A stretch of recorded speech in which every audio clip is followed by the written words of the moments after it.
Hello students, कल हमने start किया था लागे डिफरेंशियल इक्वेशन, है ना। स्टार्ट कर दी थी, थोड़ा बहुत ही बताया था, ज़्यादा नहीं बताया था।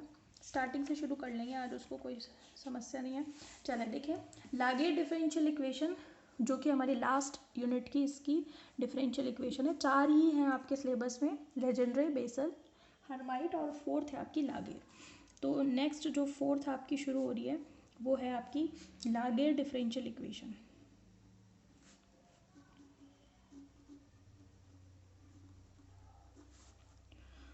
ठीक है, कौन सी डिफरेंशियल इक्वेशन थी? X y double dash plus 1 minus x y dash plus n y is equals to 0। यहाँ पर एन क्या है? कांस्टेंट है। ठीक है, तो ये आपकी कौन सी है? लागे डिफरेंशियल इक्वेशन। फिर मैंने आपसे कहा था कि इसमें पता लगाना है आपको कि कौन सा सिंगुलर पॉइंट है इसमें। तो हमने कहा था कि P0x यहाँ पर है x, P1x है हमारे पास 1 माइनस एक्स और P2x है हमारे पास n। ठीक है, फॉर सिंगुलर पॉइंट हम क्या करते हैं, क्योंकि यही निकालने की ज़रूरत होती है। ऑर्डिनरी पॉइंट का तो कोई दिक्कत नहीं होती है, क्योंकि एक बार सिंगुलर निकल जाए तो बाकी बचे हुए सारे ऑर्डिनरी होते हैं। ठीक है, क्या करते हैं हम? P0x को 0 के बराबर रखते हैं, तो यहाँ पे x equals to 0 and this is what, this is singular point. आपको बताना था कि ये सिंगुलर पॉइंट क्या है, कैसा है, रेगुलर है या इरेगुलर है। तो मेरे को किए हैं बच्चों ने कमेंट, एक मेरे को गौरव सैनी ने बताया था x is equals to 0 is regular singular point, और एक शीशराम ने मेरे को बताया है x is equals to 0 is singular point. ठीक है, तो रेगुलर सिंगुलर पॉइंट, तो ये जो पॉइंट है सिंगुलर वो रेगुलर है, उनका करेक्ट है। ठीक है, ये कैसा है? रेगुलर है। और बाकी सब जिसने किया है उनका सही है, बहुत अच्छी बात है। जिन्होंने नहीं किया वो कृपा करके कर लें। ठीक है, जितना बोलती हूँ एटलीस्ट उतना कर लिया करो। ठीक है, तो लागे डिफरेंशियल इक्वेशन क्या है? फिर मैंने आपसे ये कहा था कि अब बाकी के जितने भी पॉइंट होंगे वो कौन से होंगे? ऑर्डिनरी, उनसे हमें मतलब नहीं है, क्योंकि हम क्या करते हैं हमेशा x इज इक्वल्स टू 0 को पकड़ते हैं। ठीक है, डिफरेंशियल इक्वेशन का सॉल्यूशन इसी के नेबरहुड में निकालते हैं। अब ये चाहे सिंगुलर हो चाहे ऑर्डिनरी हो, हमारा यही रहता है हमेशा मोटिव। ठीक है, तो हमारा आ गया x is equals to 0 is a singular point, then we will find the solution of this Laguerre differential equation in the neighbourhood of this x is equals to 0 by the following power series solution method, जो कि मैं आपको बताऊंगी, जो आपको पता है already. ठीक है, तो हम क्या करेंगे? Therefore we will find solution of Laguerre differential equation in the neighborhood of x is equals to 0 singular point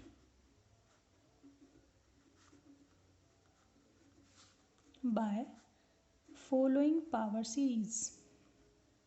कौन सी? हम तो जानते हैं कि अगर सिंगुलर पॉइंट के आसपास करना हो, x is equals to 0 singular point के आसपास करना हो, तो क्या पावर सीरीज सॉल्यूशन होता है। ठीक है, यानी कि ये लाइन क्या कह रही है कि जो लागे डिफरेंशियल इक्वेशन है, अवकल समीकरण है, उसका जो हल है वो x इज इक्वल्स टू 0 जो विचित्र बिंदु है उसके पड़ोस में किस मेथड से, पावर सीरीज सॉल्यूशन मेथड से निकालेंगे। उसके लिए पावर सीरीज क्या होगी, हम जानते हैं कि पावर सीरीज क्या होगी, y is equals to AR x की पावर m प्लस आर, जहाँ r is equals to 0 to infinite. अब तो आप सभी इस मेथड से फैमिलियर हो गए होंगे, क्योंकि हम 3 बार इस तरीके को क्या कर चुके हैं, दोनों ही तरीक़ों से, जब पावर सीरीज सिंगुलर ना हो और जब ऑर्डिनरी हो तब। ऑर्डिनरी में भी कर चुके हैं, सिंगुलर में भी कर चुके हैं, दोनों में भी कर चुके हैं। आपको अब पता है आगे तक क्या करना है। तो कुछ बच्चों ने हो सकता है कोशिश की हो आगे करने की, तो वो एक बहुत अच्छी चीज़ है। ठीक है, तो यहाँ पे जो A0 है that is not equals to 0, तो हमने पहले ही बता दिया जो फर्स्ट कोफिशिएंट होगा इसका वो 0 नहीं है। ठीक है, चले अब क्या करना है, अब तो आपको पता होना चाहिए क्या करना है। ये हो गई इक्वेशन नंबर 1 और ये हो गई इक्वेशन नंबर 2। क्या करेंगे, एक बार डिफरेंशिएट करेंगे, y डैश आएगा यहाँ रखेंगे, फिर एक बार और डिफरेंशिएट करेंगे, y डबल डैश आएगा उसको यहाँ रखेंगे, और फिर जो हमारा तरीका रहेगा वो हम उसी टाइम डिसाइड करेंगे कि क्या करना है। ठीक है, चले differentiate with respect to x, differentiate करेंगे, y डैश आएगा, क्या डिफ्रेंशिएशन आएगा, AR m plus are x की power m plus are minus 1. This is equation number 3. Now again differentiate, दोबारा से कीजिए तो क्या मिलेगा, वाई डबल डैश मिलेगा. कितना मिलेगा, 0 to infinite A R M plus are minus 1 x की power M plus are minus 2. इतनी स्पीड तो बनती है. क्यों, क्योंकि मैं आपको खूब समझा चुकी हूँ, ये मेथड से आप सभी अच्छे तरीके से वाकिफ़ हैं. अब क्या करेंगे, नंबर 2, 3 और 4 को कहाँ रखेंगे, 1 में रख दूँ. चलो पुट 2, 3 एंड 4 इंटू इक्वेशन 1. ठीक है, क्या है, एक्स वाई डबल डैश है, मतलब एक्स तो आ गया R is equal to 0 to infinite A R M plus are minus 1 x की power M plus are minus 2. फिर क्या है, 1 माइनस एक्स वाई डैश मतलब A R M plus are x की power M plus are minus 1. फिर क्या है, N y plus N और वाई की वैल्यू कितनी है, ए आर एक्स की power M plus are is equals to 0. N है ये. ठीक है, ठीक है भाई. तो ये हमारे पास क्या आएगी, इक्वेशन आ गई. अब आपको पता है क्या करना है, हमें सबसे पहले एक्स की पावर्स को एडजस्ट करना है. कोई एक्स बाहर है तो उसको अंदर लेकर के जाना है, यही तरीका रहता है हमारा. ठीक है, summation A R M plus are minus 1 x की पावर कितनी हो जाएगी, एम प्लस आर माइनस 1 हो जाएगी. ये इसकी 1 पावर इससे ऐड हो करके. ठीक है, इसमें देखो, इसमें जो है ये 2 में टूटेगा. एक में तो आपको आएगी एक्स की पावर कितनी आएगी, एम प्लस आर माइनस 1. दूसरे में ये एक्स जब अंदर एडजस्ट हो जाएगा तो एक्स की पावर कितनी हो जाएगी, एम प्लस आर. ठीक है, कर दूँ तो ये आ जाएगा आपका summation A R M plus are x की power M plus are minus 1.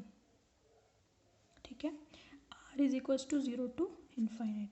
दूसरी टर्म जो एक तो ये टर्म इससे मल्टीप्लाई हुई है, फिर दूसरी भी मल्टीप्लाई होगी तो कितना आएगा, माइनस एक्स को मैं अंदर लेकर जा रही हूँ तो कितना आएगा, A R M plus are x की power M plus are is equals to from 0 to infinite.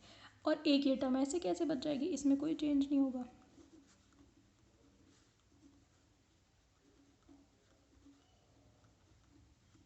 सही है भाई.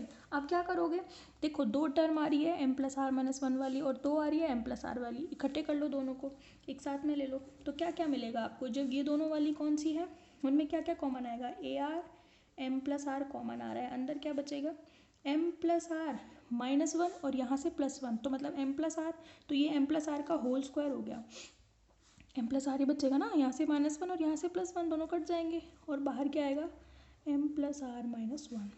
इधर क्या आएगा, इधर देखो आपका एम प्लस आर कॉमन आएगा, ए आर कॉमन आएगा, क्या बचेगा अंदर,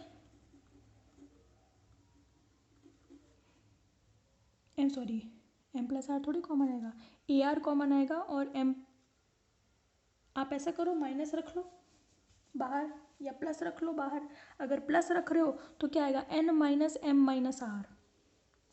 ठीक है, तो मैं इसको कर रही हूँ, इसको मैं काट रही हूँ. ठीक है, क्या बचेगा, n minus M minus r और एक्स की power M plus are is equal to 0. सही बात है ये. ठीक है, ये इसमें मिक्स नहीं है ना, अलग है ये ऊपर वाली टर्म है. मैंने क्या किया, एक्स की power M plus are minus 1 वाली टर्म्स को एक जगह ले लिया और इसमें एम प्लस आर वाली में प्लस को क्योंकि मैंने बाहर रखा है तो n minus M minus r. समझ गए. ठीक है, इसको अपन थोड़ा सा बढ़िया तरीके से लिख देते हैं तो ये हो जाएगा एम प्लस आर का होल स्क्वायर और एक्स की power M plus are minus 1. इधर क्या आ जाएगा, इधर आपका आ ही रहा है N minus M minus R x की power M plus are is equal to 0. बाकी लिमिट्स अंडरस्टूड है, आपको लगा लेना आप, 0 टू इन्फिनिटी है. समझ गए. ठीक है, अब देखो, अब हम क्या करते हैं,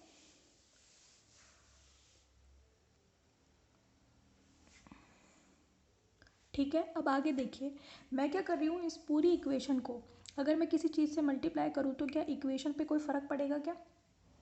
नहीं पड़ेगा। तो मैं क्या कर रही हूँ, इस पूरी इक्वेशन को x से मल्टीप्लाई कर रही हूँ, इधर भी कर रही हूँ और इधर भी कर रही हूँ, लेकिन इधर करने से कोई दिक्कत नहीं है, वो तो जीरो है। समझ में आ गई बात? तो मैं क्या कर रही हूँ, मल्टीप्लाइंग, सॉल्यूशन के लिए कर रहे हैं हम ये, multiplying the above equation by x on both sides. ठीक है, उससे क्या होगा कि ये बन जाएगा AR m plus are x की पावर m प्लस आर हो जाएगा, केवल -1 हट जाएगा, और इधर क्या आ जाएगा AR n minus m minus r और x की power m plus r plus 1 is equal to 0। अब आपको याद होगा कि हमने विचित्र बिंदु के आसपास हल कौन सी इक्वेशन में फाइंड आउट किया था? हमने कहाँ फाइंड आउट किया था? बेसल डिफरेंशियल इक्वेशन में किया था, है ना। उसमें m के आपके दो सॉल्यूशन आए थे, एक तो हमने किया था m is equals to n के आसपास और एक m is equals to minus n के आसपास। लेकिन यहाँ पे देखो आप क्या करोगे कि यहाँ पे जो ये वाली टर्म है आपकी फर्स्ट वाली, उसमें आप क्या करो कि r की वैल्यू क्या कर दो, 0 कर दो, यानी कि जो फर्स्ट सीरीज़ है उसमें हम क्या रखेंगे, r की वैल्यू 0। आप put r is equals to 0 in first series. तो उससे क्या होगा, देखो पहले देखो आपको समझ में आ जाएगा। अच्छा ये स्क्वायर है, r 0 करोगे तो क्या आएगा, a 0 है ना, m स्क्वायर और x की पावर कितनी आएगी, m आएगी, है ना। ये आपका क्या हो जाएगा, हम क्यों कर रहे हैं ये वाला काम, ताकि हमें निम्न घातीय पद मिले, x का मिनिमम वाला पद मिले, मतलब वो पद मिले जिसमें x की मिनिमम पावर आ रही हो। आपको याद हो तो यही काम मैंने बेसल में भी किया था, क्योंकि बेसल में भी हमने इक्वेशन का सॉल्यूशन विचित्र बिंदु के आसपास किया था, x इज इक्वल टू 0 के लिए किया था, याद है आपको? ठीक है, तो विचित्र बिंदु के आसपास करते हैं तो हमारे पास ये m आता है। जब हम ऑर्डिनरी के आसपास करते हैं, सॉरी वो आपका, हाँ साधारण बिंदु के आसपास करते हैं, तो वहाँ पे ये m वाला झंझट नहीं आता, वहाँ पे सीधे ही x की पावर r आती है। लेकिन जब हम सिंगुलर पॉइंट के आसपास करते हैं तो इस m को फाइंड आउट करने के लिए कि पर्टिकुलर इक्वेशन का सॉल्यूशन कितने बिंदुओं पर मिलेगा या उसके कितने हल मिलेंगे, वो हमें इससे पता चलता है। तो उसका क्या मेथड रहता है कि हम सबसे पहले x के मिनिमम पावर वाले पद को लेते हैं, और x के मिनिमम पावर वाली टर्म कैसे मिलेगी, जब इस फर्स्ट वाली सीरीज़ में मैं r बराबर क्या रखूँगी, 0, उसके कोफिशिएंट को, यानी कि जो मिनिमम पावर वाली टर्म है उसके कोफिशिएंट को हम क्या करेंगे, 0 के बराबर। तो put r is equal to in first series and take 0 the coefficient of minimum power of x, यानी कि x की निम्नतम घात वाले पद के गुणांक को 0 करने पर। तो ये हटाओ, इज इक्वल्स टू 0, निम्नतम घात x की पावर m ही आएगी, क्योंकि यहाँ पे करोगे अगर आप तो x की पावर m प्लस 1 आएगी, r को अगर आप 0 करोगे तो वो मिनिमम नहीं है, मिनिमम यहाँ मिलेगी x की पावर m। समझ में आ गई? तो हमने यहाँ पे x की पावर m की कोफिशिएंट कितना मिलेगा, a0 और m स्क्वायर मिलेगा, उसको 0 के बराबर कर दिया। अब हम स्टार्टिंग से जानते हैं कि since a0 is not equal to 0, जब हमने इक्वेशन का सॉल्यूशन लिखा था सबसे पहला वही बताया था मैंने कि a0 इसकी first term is not equal to 0, तो फिर कौन 0, तो m 0। तो इसका मतलब यहाँ पे m की वैल्यू एक ही मिलेगी, तो हल जो मिलेगा लागेर का वो एक ही मिलेगा। इसकी तरह दो दो नहीं मिलेंगे, बेसल में दो मिले थे लेकिन यहाँ पे एक ही मिलेगा। समझ में आ गई? तो हम क्या कहेंगे, देयरफॉर सॉल्यूशन ऑफ लागेर equation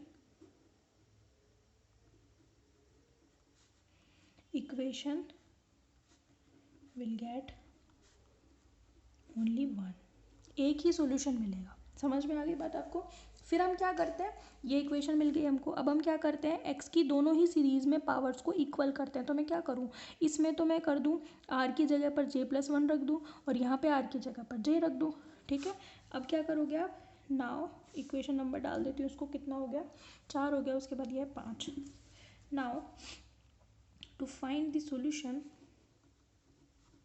two find the expression for coefficients, expression for coefficient, we equalize the power of x in both series. यानी कि हम ये चाहते हैं कि हमें गुणांकों के मान प्राप्त हो इनके, तो हम क्या करेंगे, इन दोनों सीरीज़ में जो x की पावर है उनको बराबर करके उनके गुणांकों को क्या कर देंगे, 0 के बराबर कर देंगे। ये तो सिस्टम रहता है हमारा। तो दोनों ही सीरीज़ में x की पावर्स को इक्वलाइज करेंगे। तो हम क्या करेंगे, for this put r is equals to j plus 1 in first series and r is equals to j in second series. ठीक है, तो यहाँ पे रखेंगे हम j प्लस 1 और यहाँ रखेंगे j। ठीक है, रख दूँ। तो आप क्या आएगा, यहाँ रख रही हूँ इक्वेशन नंबर 5 में। ठीक है, 5 की फर्स्ट सीरीज़ और सेकंड सीरीज़ में तो क्या मिलेगा, समीशन वमीशन हटाओ, आपका r की जगह पर क्या मिलेगा, j plus 1 a j plus 1 m j plus 1 का होल स्क्वायर x की power m plus j plus 1। ठीक है, x की पावर भी लिखने की ज़रूरत नहीं थी, लिखती तो समीशन भी लगा दो, प्लस समीशन यहाँ क्या रखना है, j रखना है। तो a j n minus m minus j x की power m plus j plus 1 is equal to 0। Coefficients equal, अब ये दोनों पावर इक्वल हो गई, इनके कोफिशेंट्स को 0 कर देना है। यानी कि a j plus 1 m plus j plus 1 का whole square plus a j n minus m minus j is equal to 0। क्या निकालना है, a j प्लस 1 की वैल्यू निकालो, क्या आएगी, minus a j n minus m minus j upon m plus j plus 1 का whole square. तो ये मेरे पास कोफिशिएंट्स के लिए एक्सप्रेशन। अब हम क्या करेंगे, एक एक वैल्यू रखते जाएंगे, है ना, और आपके वैल्यूज़ मिलती जाएगी किस किस की, कोफिशिएंट्स की। तो आपका काम क्या है, j इज इक्वल टू 0 1 2 3 सभी पर फाइंड आउट करना है आपको क्या क्या कोफिशिएंट्स आएंगे। लेकिन आप ध्यान रखना m की वैल्यू 0, हम सोल्यूशन फाइंड आउट करेंगे for m is equal to 0। तो जहाँ जहाँ m है वहाँ पे तो आपको हमेशा 0 ही रखना है। आपको याद होगा बेसल में हमने शुरू में m बराबर n के लिए निकाला था, तो जहाँ m था वहाँ हमने n पुट किया था और बाकी j की वैल्यू रखी थी धीरे धीरे। तो आपको j की वैल्यू क्या क्या रखनी है, ठीक है, समझ में आ गई। तो आपके कोफिशिएंट्स निकल करके आ जाएंगे a1 a2 a3, निकाल के रखना और फिर कल चेक करना, मैं बताऊँगी। Okay, thank you.